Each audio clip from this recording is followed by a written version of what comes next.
Just a few days ago from the time I'm making this video, it was announced that we are getting a brand new Invincible 3v3 fighting game. And if I'm being honest, I was really disappointed by the announcement trailer and was expecting something completely different. I mean, after all, how cool would it have been if instead we got a story game centered around the first couple of seasons or so of the show, resembling something like Insomniac's successful Spider-Man games. In this video, I'm going to be going over the wasted potential of what could have been an incredible Invincible video game and the various concepts that might have been adapted. When it was first announced that we were getting an Invincible video game, fan speculation took over the internet. And with the minds of Invincible fans running wild, the possibilities were endless. However, one concept remained the general consensus of what the game should actually look like, and user r/done3 perfectly sums it up.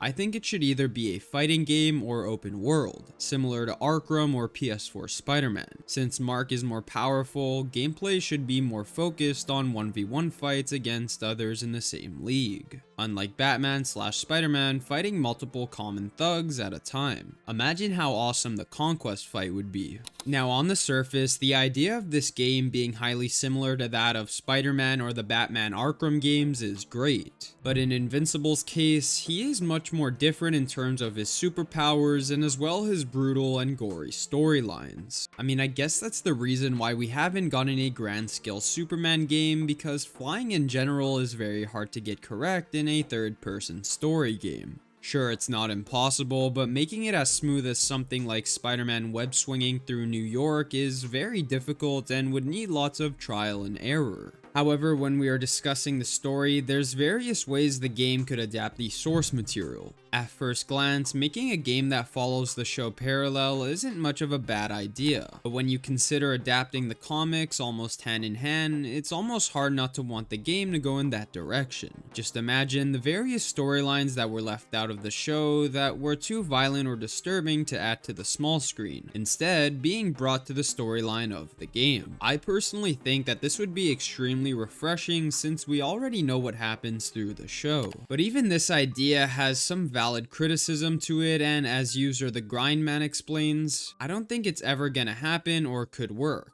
I think that Invincible has only ever had one storyline, and in a way the comics aren't based around Soupy Invincible, but more using Invincible to tell a big overarching story. It's not like Spider-Man, which we've seen in a million iterations. And because of that, we can put him in any new situation we decide to put him in for a video game. However, who knows if they set the video game later in Invincible's career as a superhero. It might be able to work. I'd buy it no matter what. This is why I believe that slightly differing from the original source material would have been a perfect way to bring in fans of the show and as well the comics to collectively enjoy one good story. The only problems that do still remain is that although Invincible media clearly centers around Mark Grayson and his life, other characters like Nolan and even Cecil have their own important and really interesting stories that don't really involve Mark. This would mean that somehow the game would have to let us play as Omni-Man or show extensive cutscenes that explain his origin and backstory. To add on, another user describes how to get around the repetitive flying problem that would occur over time. Well, to get around the flying is boring issue, I'd say Mark has to build up speed as he goes. He can still do tricks in the air, like that bit where he's flying around before the Flaxians invade. Even Omni-Man says that pushing isn't the most efficient way. It's letting gravity take him to increase acceleration before leveling out manually, sorta like Spidey swinging. Despite all these concepts being solid for the development of an Invincible video game that is centered around an open world playstyle, his powers, which are the foundation of the Invincible fanbase, create a big problem when it comes to making him grounded to a certain extent. I think the main reason we haven't gotten a truly great game about a superhero similar to Mark like Superman is because it's incredibly tough to build fun gameplay around abilities that are defined by unlimited flight and invincibility. Most games are built around challenges like platforming, where gravity is an obstacle, or combat where avoiding damage matters. But powers like Invincibles removes those core challenges entirely. That means you can't lean on traditional game design methods and have to come up with something entirely new from scratch. The same exact thing could be said about the Flash. His powers are beyond comprehensible and certainly would need to be nerfed so our eyes can even control what he does. This is a highly criticized issue even for his appearance in live-action TV shows or movies, because technically he could just stop time and do anything he wants. From chilling and watching a movie while his bad guy remains frozen, to killing him in less than a millisecond with the antagonist in question having no chance. For Invincible, he would for sure need to be nerfed in some way, shape, or form, in order for us to actually feel like there's a challenge. If not, what's at stake? And how could we even feel a sense of an obstacle when playing? This is a problem that I myself can't even solve and is the reason why I think we are getting a 3v3 versus game instead. Now, despite me criticizing this new game that was announced, for the most part, I've seen positive fan reaction, with some comments reading, "From indie comic to multimedia franchise. It warms my heart to see it." And as well, honestly, I'm happy Invincible is getting a video game, but it's not what I was expecting, so I'm not disappointed when it's an Xbox exclusive. But nonetheless, there are still people who express them wanting to see something different, something more complex than a standard PvP video game. And that split reaction is exactly why this whole thing fascinates me. On the one hand, the "hey, any Invincible game is a win" mindset is totally valid. Indie comic to multimedia franchise is a glow up we couldn't have imagined a decade ago. But on the other hand, the people craving a deeper narrative-driven experience aren't just nitpicking. They're pointing to a gap that still hasn't been filled in superhero gaming. Well, to a certain extent. So here's where I land. If this 3v3 title pops off, great. Let it be the multiplayer appetizer. But let's not pretend it satisfies the main course hunger for a full cinematic campaign. Think of the Guardians of the Galaxy game that was launched after Marvel's Avengers underdelivered. And suddenly, everyone was like, wait, single-player superhero games can still slap? We could see the same course correction with Invincible. The devs could drop a robust story DLC or a completely separate single-player spin-off once the brand proves profitable. That is the best case scenario I'm rooting for. In the meantime, I'd love to see the studio sprinkle in lore events, or a week-long Battle Beast invasion where players co-op as Guardians. Use the multiplayer framework to beta test mechanics for a larger solo project. If those experiments land and fans keep screaming for narrative death, then publishers will notice. However, if we're being honest, the general consensus in regards to this game announcement remains fairly positive, and it has not been getting the backlash I thought it might. So maybe my opinion on this is relatively niche, and I'm blabbing on about a problem that no one cares. Regardless, I still thought that this idea of having a more story-driven game is very entertaining to think about, and I leave it to you to drop your ideas and thoughts in the comments down below. If you like my videos and would like to support me a little bit more, please go check out my Patreon in the description down below, as it helps a ton.